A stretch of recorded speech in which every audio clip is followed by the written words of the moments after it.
بسم اللہ الرحمن الرحیم۔ السلام علیکم۔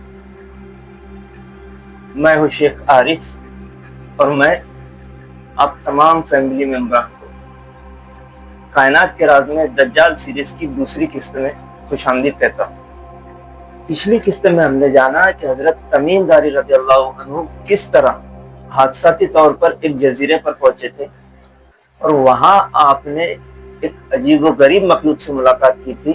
اور اس کے کہنے پر پھر دجال سے ملاقات کی تھی اور ان کے درمیان کیا سوال و جوابات ہوئے یہ ہم نے پچھلی قسط میں تفصیل سے جانا۔ تو آئیے آج کی اس ویڈیو کی شروعات ہمیں حدیث پاک سے کرتے ہیں۔ حدیث پاک کے خلاصے میں آتا ہے کہ شیطان اپنا تخت سمندر پہ لگاتا ہے۔ اس حدیث کو دھیان میں رکھیے گا کیونکہ آج کی ہماری یہ ویڈیو سمندری کے ارد گرد گھومنے والی ہے۔ دجال کہاں ہے؟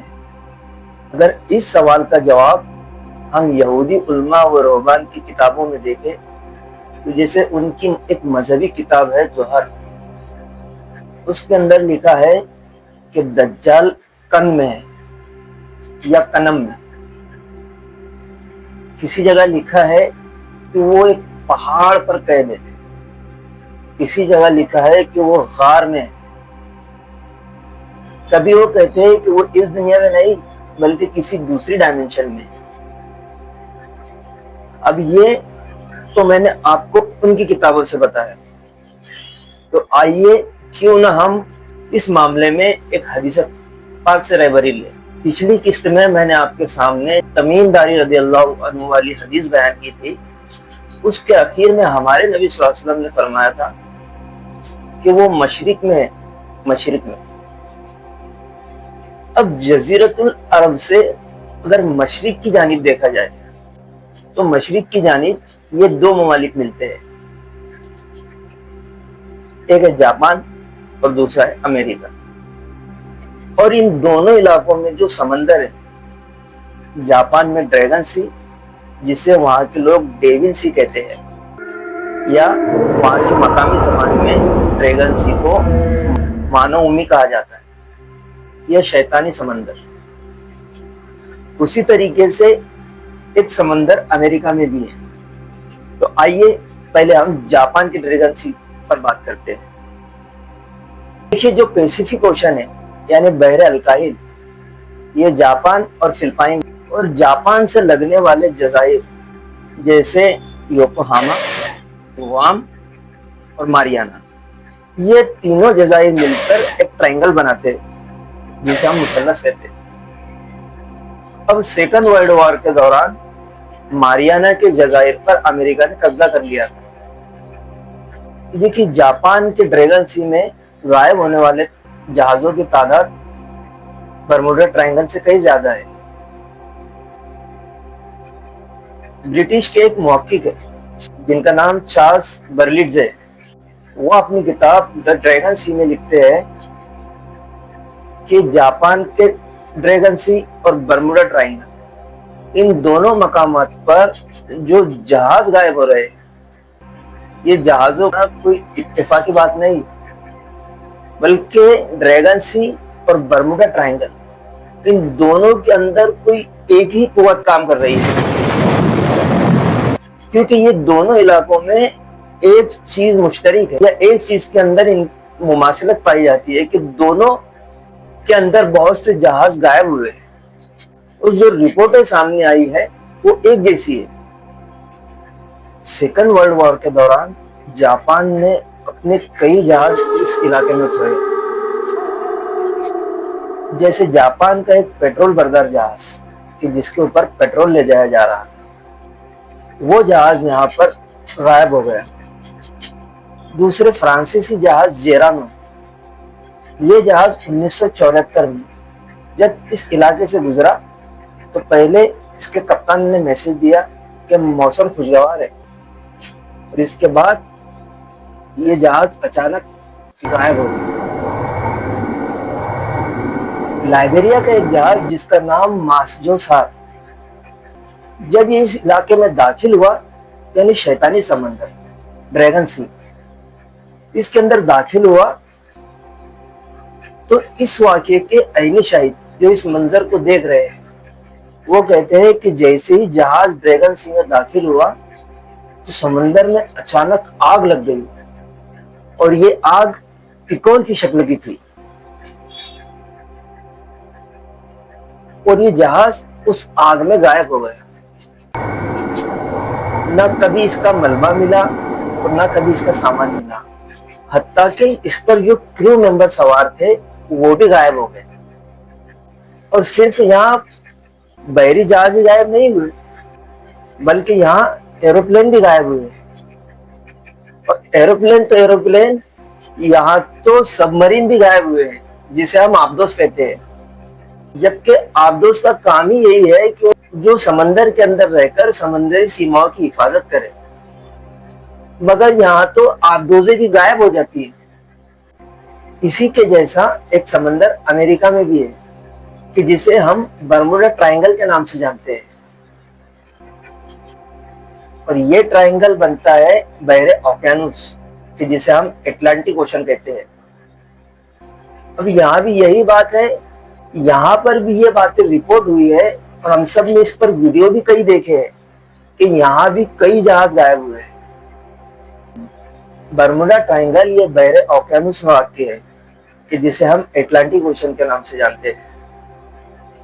اور یہاں بھی سیم چیز، سیم پاور کام کر رہی ہے کہ یہاں بھی جہاز غائب ہو جاتے ہیں، نہ ان کا ملبہ ملتا ہے نہ اس کے کرو ممبر ملتے ہیں اور نہ ہی اس کی کوئی رپورٹ سامنے آتی. 5 دسمبر 1945 امریکن نیوی کے 5 بمبار جہاز اپنی روٹین فلائٹ مکمل کر کے واپس آ رہے تھے. ان جہازوں نے فلوریڈا سے ٹیک آف کیا. یہ اپنی روٹین مکمل کر کے واپس آ رہے تھے تو اس علاقے میں داخل ہوئے، اور یہ پیورٹو ریکو اور تیسرا بہاماس، یہ 3 جزائر مل کر ایک ٹرائنگل بناتے ہیں. جب یہ جہاز اس علاقے میں داخل ہوئے تو اچانک یہ 5 جہاز غائب ہو گئے. یہاں تک کہ جب ان جہازوں کے لیے سرچ آپریشن کیے گئے تو ان سرچ آپریشن کو انجام دینے کے لیے جو پارٹیاں روانہ ہوئی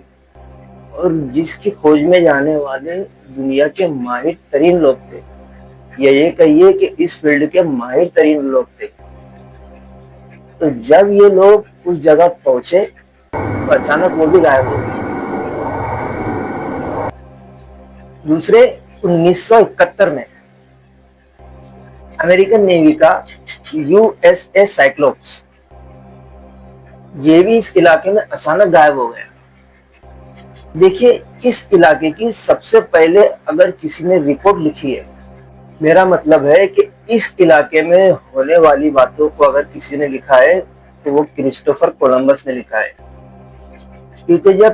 14ویں صدی کا اختتام ہو رہا تھا، یعنی 14 سینچری جب اپنے خاتمے کی طرف تھی، تو اس کے اخیر اشرے میں جب کرسٹوفر کولمبس اس علاقے سے گزر رہے تھے تو انہوں نے یہاں کے سمندر سے آگ کی لپیٹیں نکلتے ہوئے دیکھی،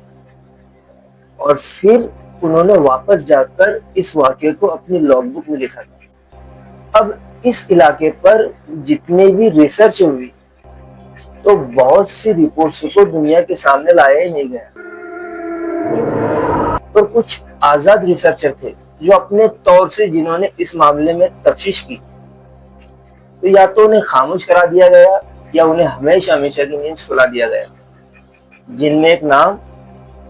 جوزف مورس کا ہے. ان کے بارے میں ہم انشاءاللہ آنے والی قسطوں میں جانیں گے. اب اس معاملے پر امریکن حکومت کی طرف سے یا جاپانی گورنمنٹ کی طرف سے جو تھیریز پیش کی گئی یا جو جہاز وہاں غائب ہوئے ان کی جو تفتیش ہوئی، ان میں جو ان ریسرچر نے یا ان تفتیش کاروں نے جو جوابات دیے وہ بات سے کئی سوالات اٹھائے ہوئے. مثلا کسی نے یہ تھیری پیش کی کہ یہاں زیر زمین زلزلے آتے ہیں، سمندری زلزلے، جس کی وجہ سے یہاں پر پلین اور جہاز اور سب مرین غائب ہو جاتے ہیں. کسی نے یہ تھیری پیش کی کہ قدیم زمانے میں یہاں اٹلانٹک نامی قبائل آباد تھے، اور ہو سکتا ہے کہ وہ ابھی بھی زندہ ہو اور ان کی قوت یہاں کام کر رہی ہے۔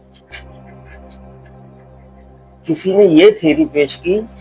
کہ یہاں زیر آب یعنی ان سمندروں کے پانی کے نیچے میتھین گیس کے ذخائر، اور وہ گیس جب بلبلوں کی صورت میں اوپر آتی ہے اور پھٹتی ہے تو سمندر پہ آگ دکھائی دیتی ہے۔ کسی نے یہ تھیوری پیش کی کہ یہ دوسری ڈائمنشن میں کھلنے والے دروازے ہیں، مثلاً کہ آدمی اگر اس علاقے میں داخل ہوتا ہے تو وہ کسی اور دنیا میں پہنچ جاتا ہے یا کسی اور ڈائمنشن میں پہنچ جاتا ہے۔ چلیے تھوڑی دیر کے لیے ہم فرض کر لیتے ہیں کہ یہ تھیوری صحیح ہے، مگر پھر ایسا کیسے ہو سکتا ہے کہ کبھی تو جہاز غائب ہوتے ہیں اور اس کے کرو ممبر وہ صحیح سلامت مل جاتے ہیں، اور کبھی تو کرو ممبر مطلب جہاز پر سوار عملہ یہ غائب ہو جاتا ہے اور جہاز مل جاتا ہے۔ تو یہ کیسے پورٹل ہے کہ جو کبھی جہاز کو رکھ لیتے ہیں اور افراد کو چھوڑ دیتے ہیں، اور کبھی افراد کو اپنے اندر رکھ لیتے ہیں اور جہاز کو چھوڑ دیتے ہیں۔ دیکھیے اس کے تعلق سے ایک تھیوری یہ پیش کی گئی کہ یہاں جو زیر آب زلزلے آتے ہیں اس کی وجہ سے ایک میگنیٹک گریویٹیشنل فورس پیدا ہو جاتی ہے اور وہ ہر چیز کو اپنے اندر لے کر اسے توڑ ڈالتی ہے۔ چلیے اگر اسے بھی مان لیا جائے تو پھر ان جہازوں کے ملبے کہیں نہ کہیں کسی نہ کسی جگہ تو ملنا ہی چاہیے، مگر نہ ملبے ملتے ہیں نہ سراغ ملتا ہے۔ یہاں تک کہ ان علاقوں کے بارے میں یہ باتیں بھی لکھی گئی کہ یہاں پر یو ایف اوز یعنی ان آئیڈینٹیفائڈ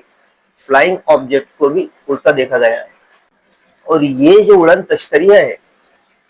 یہ آنے واحد میں نظر آتی ہے اور غائب ہو جاتی ہے، جو دجال کی سواری بننے کی اپنے آپ میں پوری خوبیاں رکھتی ہے۔ کیونکہ حدیث کے خلاصے میں یہ بات ملتی ہے کہ دجال کا ایک قدم 3 دن کی مسافت کے برابر ہو، یعنی ایک عام انسان جو صحت مند ہو وہ اوریج ایک دن میں 35 سے 60 کلومیٹر چل سکتا ہے، اور اگر یہ سفر سواری سے ہو مثلاً گھوڑا گاڑی وغیرہ سے تو ایک دن کا اوریج 80 کلومیٹر 120 کلومیٹر، اور دجال کا ایک قدم 3 دن کی مسافت کے برابر ہوگا۔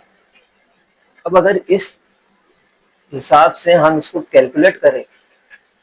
تو دجال کا ایک قدم 22,000 کلومیٹر پر سیکنڈ کی رفتار سے ہوتے ہیں۔ اب آپ اندازہ لگائیے کہ وہ رفتار کتنی ہوتی ہے۔ میں نے اسٹارٹ میں آپ کے سامنے ایک حدیث بیان کی تھی کہ شیطان اپنا تخت پانی پر لگاتا ہے، سمندر پہ لگاتا ہے،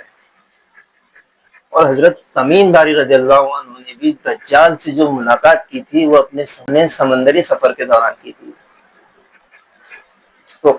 اللہ بہتر جانتا ہے کہ وہ یہی جزیرہ ہوگا یا کوئی اور۔ دوسری بات یہ کہ دجالیات اور برموڈا ٹرائنگل کے محقق ایک مصری شخص محمد عیسیٰ داؤد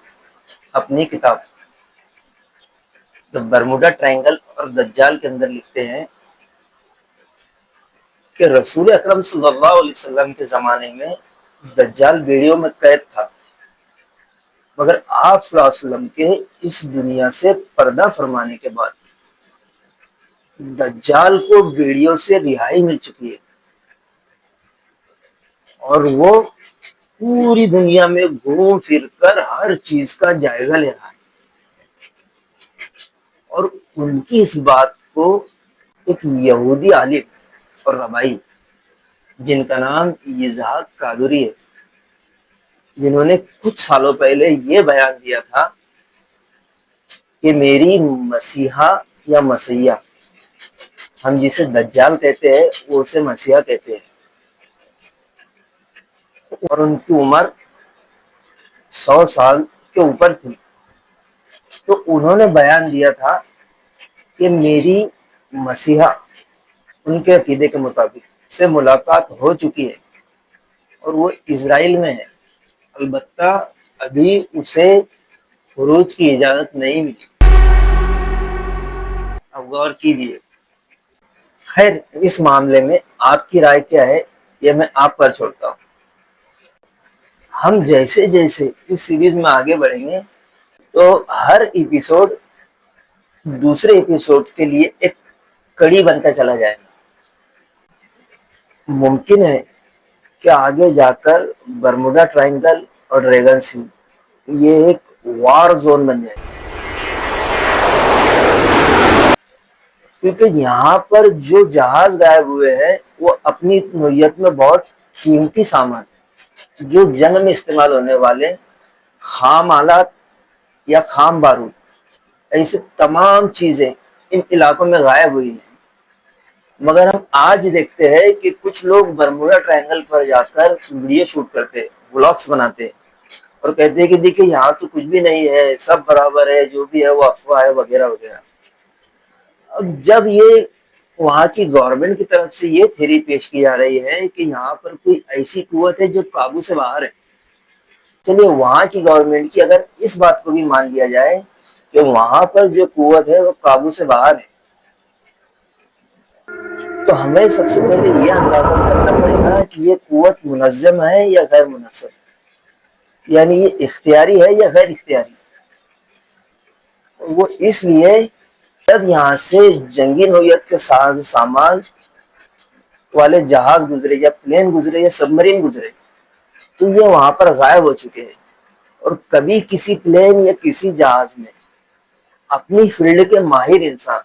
خواہ وہ انجینئر ہو، ڈاکٹر ہو یا سائنٹسٹ ہو، جب یہ لوگ گزرے تب بھی ایسے جہاز یہاں پر غائب ہوئے۔ اب یہ میں آپ پر چھوڑتا ہوں کہ اس پر آپ کی کیا رائے ہے۔ اگر آپ کو یہ ویڈیو پسند آئی ہے تو اسے لائک اور شیئر کیجیے اور چینل کو سبسکرائب کیجیے۔